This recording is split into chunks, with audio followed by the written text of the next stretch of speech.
After 2 episodes, I can confidently say that Beast Games sucked, and this is why. Jimmy Donaldson released his long-awaited Amazon Prime series called Beast Games, where he brought 1,000 contestants to compete in the biggest game show ever for the biggest cash prize ever of $5 million. The show broke over 40 world records, including biggest cash prize, most contestants, most cameras on set, and 37 more. But this show feels just that. A show made purely for breaking records, showing off and sticking it to traditional TV and every other game show, with Jimmy trying to prove to himself and the media that he can do everything bigger, but unfortunately not better. MrBeast has been working on his Amazon Prime series for a while now and hyping it up ever since he announced it earlier this year. With a whopping $100 million budget, this is a big deal for Jimmy. As he put it himself, the series will make or break the whole YouTubers can be more than just YouTubers stigma. If MrBeast, the biggest YouTuber ever and arguably one of the best people to ever do it, couldn't make a streaming show successful, nobody can.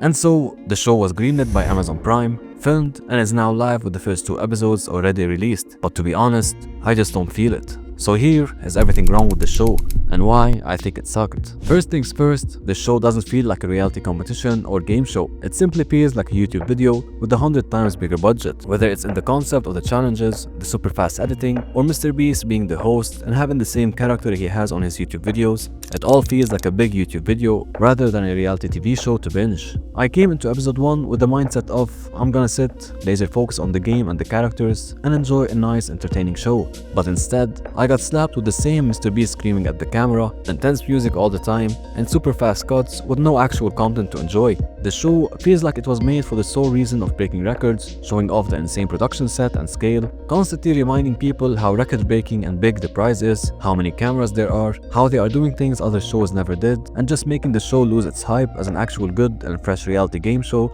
and make it look like a Jimmy Donaldson project that's meant to stick it to the big guys. After watching the first 2 episodes, I found Deal or No Deal streaming on my homepage and jumped in to watch that, and I was more entertained in 10 minutes watching it than I was in 90 minutes watching Beast Games. The overly exaggerated scale, screaming, focus on spectacle and showboating rather than actual content made the show so easily forgettable I couldn't even remember any competitor's face or anything that happened on the show, as opposed to the one segment I watched on Deal or No Deal that had me at the edge of my seat for the whole 10 minutes. In the first minute, Jimmy stated that the biggest cash prize in game show history is $1 million. Most shows have a grand prize of $1 million.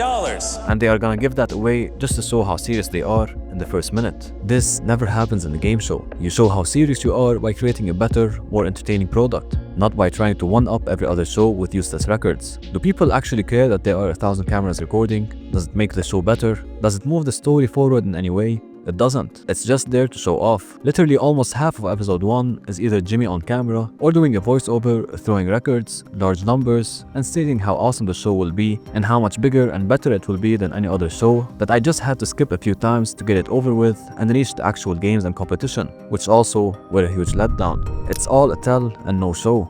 Game shows and reality TV shows just go straight into the action. They use every bit of airtime they have to develop the game, the contestants, the story of the show, and give people a product to watch and be invested in, instead of throwing numbers, records, and statements at them hoping they will be impressed. But the sad part is, after we moved on from the endless showboating of world records, we reached the actual games and challenges part, which were mediocre to say the least. For a show that cost $100 million to make, you would think they would put more thought into the actual challenges and games that will be played, instead of throwing 1,000 camera angles, big production and sets into the problem, hoping it will be enough. Starting with episode 0, which was the YouTube video that had 2,000 people competing to see who were the 1,000 people that will advance into the actual Beast Games, the only actual fun and impressive game to watch was the Boulder game, which lasted literally 50 seconds, and the rest of the games were basically the same challenge over and over again with a different packaging. Pick the correct case and you move on, grab the flag and you move on, and finally, take a bribe and leave, which was a concept that Jimmy repeated way too many times that it got boring and lame very quickly. Moving on to episode 1 and 2 of Beast Games, and the challenges remain the same. Sacrifice yourself, take some kind of bribe, or a series of mini games like throwing a ball into a huge cup. The only somewhat interesting game that was included that would have made the show feel so much better, slower, and more exciting was the trivia game. This was a chance to introduce some characters, show their personality, how they react, how they talk, how they think, and everything that makes the game show actually good. I was genuinely invested in it and tried to answer the questions myself as if I was playing the game. But of course, Jimmy just skimmed through the segment so quickly you couldn't even see half the questions asked. But the thing that annoyed me the most is that Jimmy included so many games that were put there just to generate some kind of an emotional reaction from people to make it look like the show is story driven, without the game having any entertainment value for the viewer. Getting eliminated and missing out on a $5 million prize because some guy 10 rows next to you decided to take 20k and got you out would definitely bring out a reaction in you. And this is what Jimmy wanted, and the reason why so many games with this nature were put. This is what made the show feel soulless, repetitive, and made every emotional reaction lose its value. Now, I've read many reviews online and gathered the two biggest counter-arguments made regarding the show to defend it. First, the main argument is that there are 1,000 contestants, and Jimmy needs to mass eliminate people early on in quick games so that they can get a low enough number and start building characters and stories and get to the real individual and fun challenges. And my response to that is simple. There is a reason no show has ever brought 1,000 contestants. It's not that they can't. Every major studio most certainly can, but it's because of this reason right here. You can't possibly build stories around 1,000 people. You can't even do it for 50 people. And eliminating contestants slowly will make the show 100 plus episodes, so mass eliminations at the start is necessary, which makes the actual product boring and too rushed. Jimmy boasted about having 1,000 contestants and breaking the record so much that he didn't realize it's actually a bad thing. He focused on breaking records rather than creating a good show. Other studios can easily bring in 1,000 contestants, but it would just make it 1,000 times more expensive and way harder for the viewers to watch and be invested in what's happening. It's simply not needed. You could make a show with 20 people and invest all the money and time spent managing 1,000 people on making sure you're creating a better product and telling the stories of these 20 people in a better way that the viewers can relate to. Jimmy got blinded by huge numbers. He seemed to have missed the point entirely.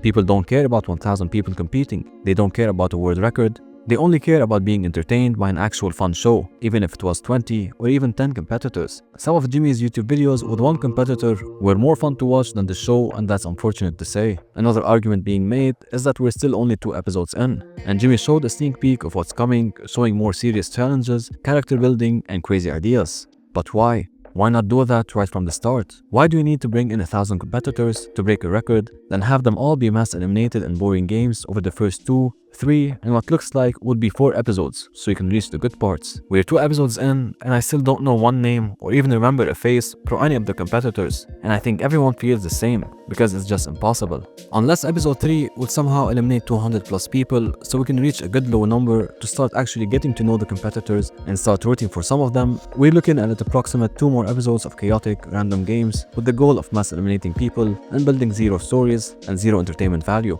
The job of the first episode is to hook people in, get them invested in the stories of the competitors, the challenges, and leave them wanting more. But for Jimmy, the first episode was showboating with statements of broken records, and the second episode was more of that, all while promising that it gets better eventually. People want it to be good right from the start. That's the whole point of a first episode, or a pilot episode as it's called in traditional media. Studios sometimes spend years developing a pilot episode to get it perfectly right. But somehow, Jimmy, the one person I expected to do a banger job in this, failed to hit the nail on the head and missed the whole point of a reality game show on a streaming website. It's simply not YouTube. I won't get recommended the next episodes on my homepage while scrolling next week and click into the video because I have nothing else to do.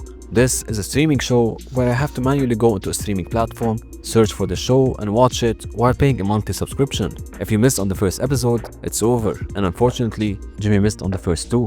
Before you think I'm just a big hater, I am a huge MrBeast fan. I watch all of his episodes, not so much the recent overly formulated and corporate content, but more the older ones. I bought a Prime subscription just to watch the series and consider Jimmy as one of the smartest and best YouTubers in the world, and which is why I am so disappointed. If this show was done the way it was done by anyone other than MrBeast, I would have clocked out in the first 15 minutes of the first episode. But I watched both episodes, and I'm afraid this is the case with most viewers. People will be watching and the show will get numbers, but purely because it's made by MrBeast that has over 300 million subscribers, a gigantic audience ready to consume everything, and not because it's an actual good product. I will be watching the next episodes, hoping it gets better, but for now, in my opinion, it just sucked.